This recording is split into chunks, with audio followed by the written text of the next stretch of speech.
So welcome to week 4, our final week. We're actually going to do a mixed week next week, so stay tuned, of our October Wellness Challenge. This month has been all about the forest and hiking through the forest and how that helps us to really shift our mental perspective and to be able to see things in a grander view. And that grander view isn't going to help for just this month.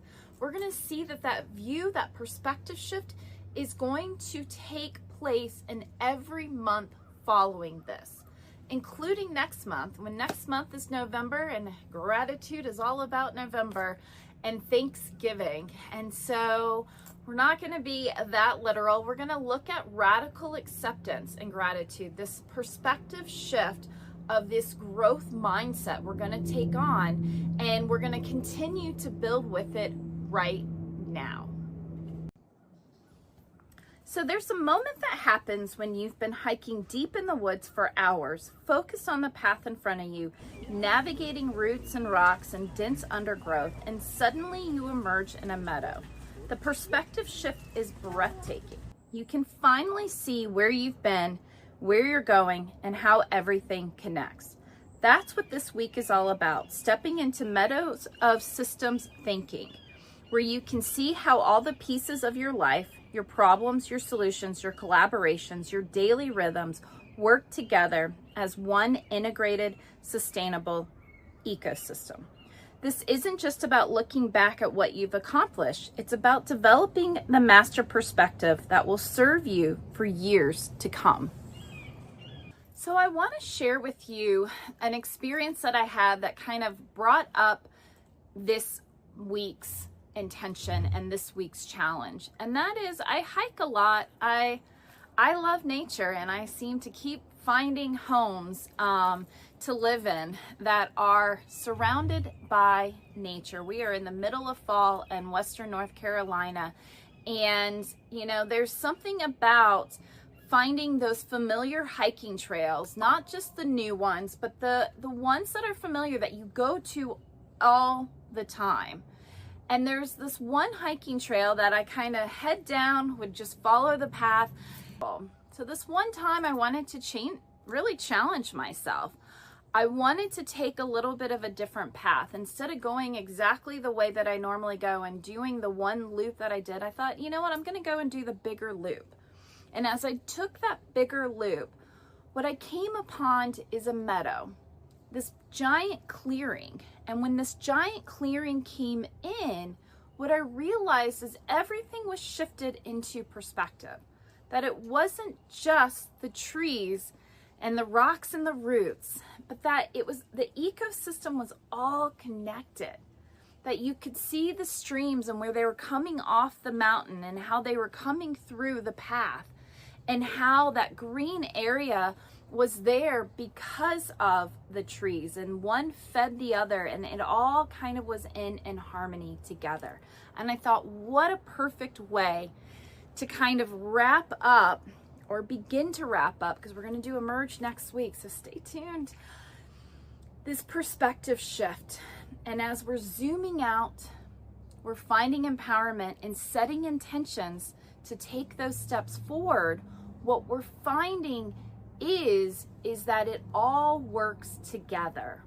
And that is the major piece of what we want to look at this week. When you're deep in the forest of daily problems and solutions, you see individual trees, this challenge, that fix, this collaboration, that breakthrough. But when you step into the meadow of perspective, you see how everything interconnects, how the health of one area affects all others, and how to design sustainable systems that support the whole ecosystem. So let's explore the 3 levels of a forest perspective. Level 1, tree level, the individual solutions. This is where you've spent most of your life, solving one problem at a time, implementing one solution, having one breakthrough. It's necessary, but it's limited. Level 2, the forest level, connected systems. This is where you've been developing, seeing how solutions relate to each other, how problems cluster into patterns, how collaboration creates larger possibilities. It's much more powerful and something that we looked at last week. Level 3, Meadow level, the ecosystem mastery. This is what we're building to, and it's where we're headed. It's understanding how all your life systems interconnect, how to design for sustainability rather than just efficiency, how to maintain perspective while staying engaged with daily details. From the Meadow, you're going to be able to see how your energy management affects your problem-solving capacity, how your collaborative relationships support your individual growth, how your daily solutions either reinforce or undermine your larger goals, and how changes in one area ripple through the entire life ecosystem.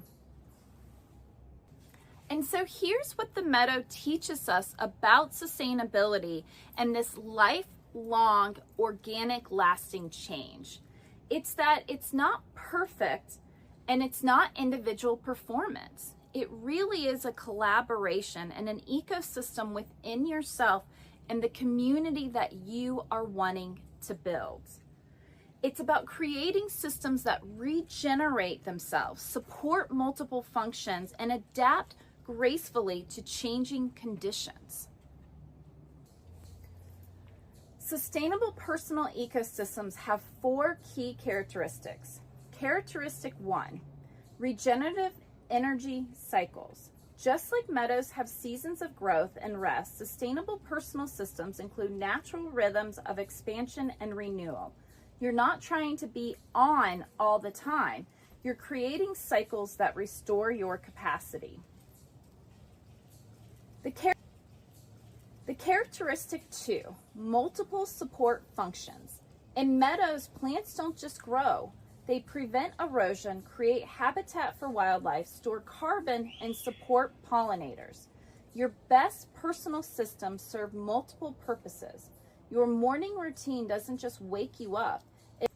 It also connects you with your values, prepares you mentally for challenges, and creates transition time between sleep and work. Characteristic number 3, adaptive resilience. Meadows survive droughts, floods, and seasonal changes by having diverse resources and flexible responses. Your sustainable systems aren't rigid. They have backup plans, alternative approaches, and built-in flexibility for when life conditions change. This is the growth mindset. And finally, characteristic 4, collaborative symbiosis. Nothing in a meadow ecosystem succeeds alone. The plants, the insects, soils, organisms, and larger animals are all support each other's success. Your sustainable personal systems incorporate collaboration, mutual support, and community wisdom rather than trying to be a self-sufficient island. So let me tell you how this worked in my own life. After doing these videos and really doing the detective work and zooming out and looking at collaboration and wanting to be more intentional, what I found is that I was having real conversations with people. Imagine that in this day and age.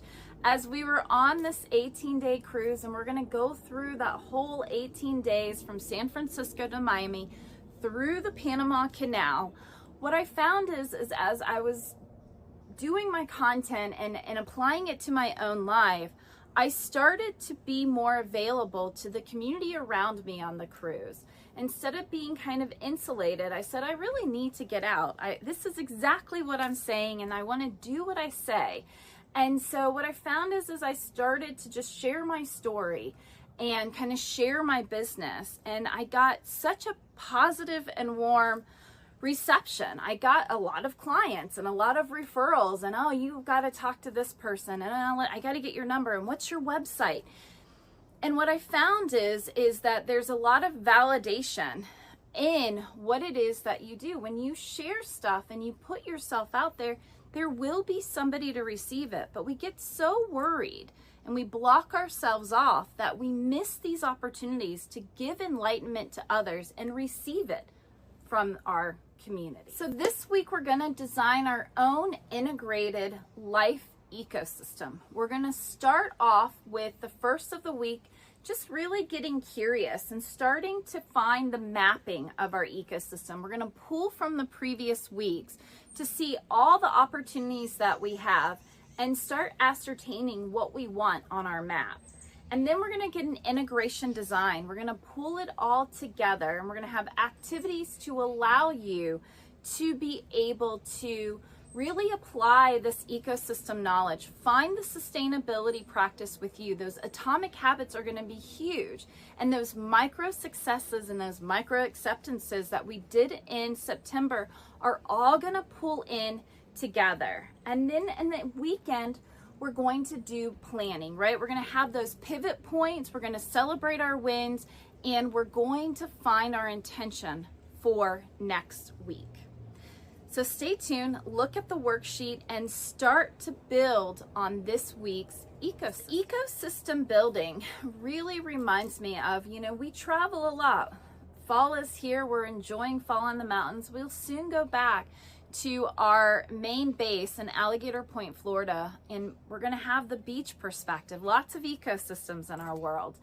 And what that does is I'm constantly kind of thinking, not anxiously ruminating, but I like being mindful and present of what am I doing now and what serves me, and what can I be doing and what will it look like in a week or 2 weeks when I am starting a new routine.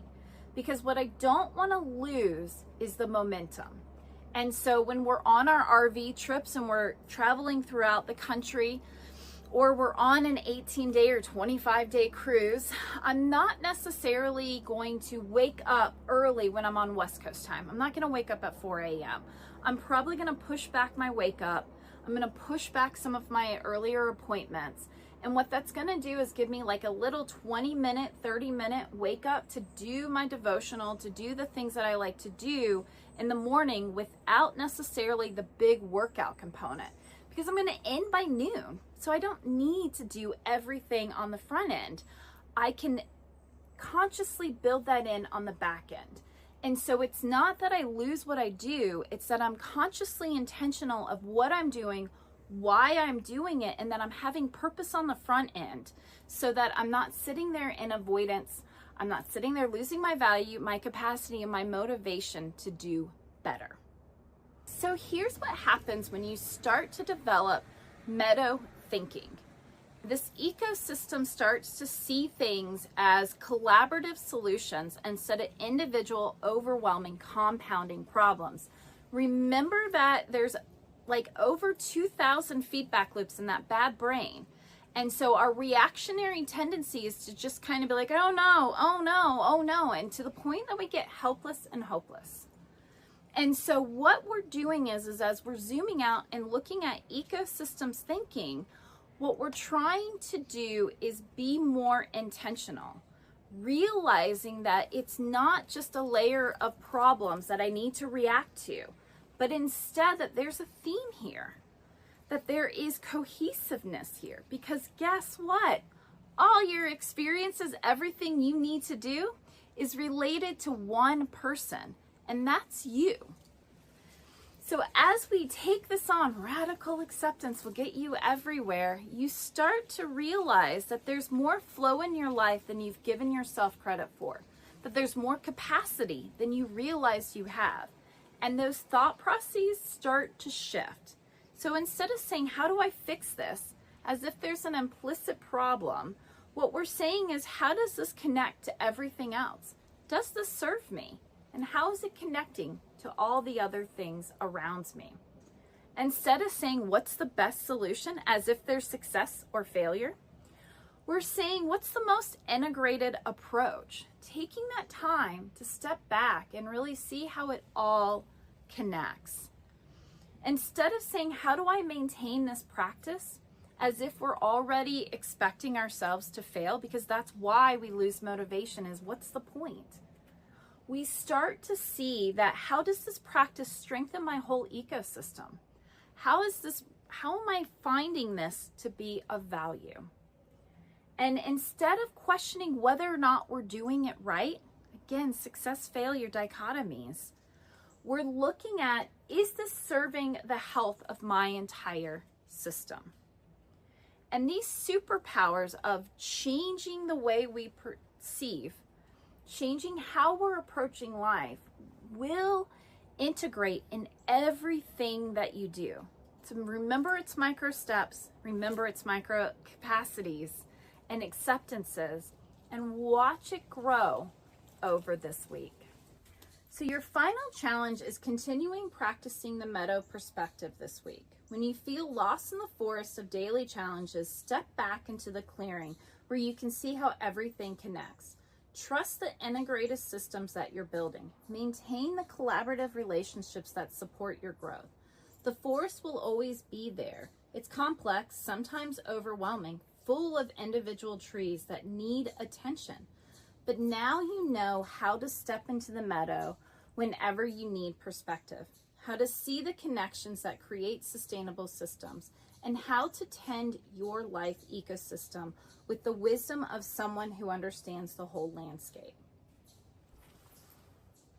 And remember to stay curious. You don't want to know every working pattern. You don't want that perceived control, because you will jump in it real quick.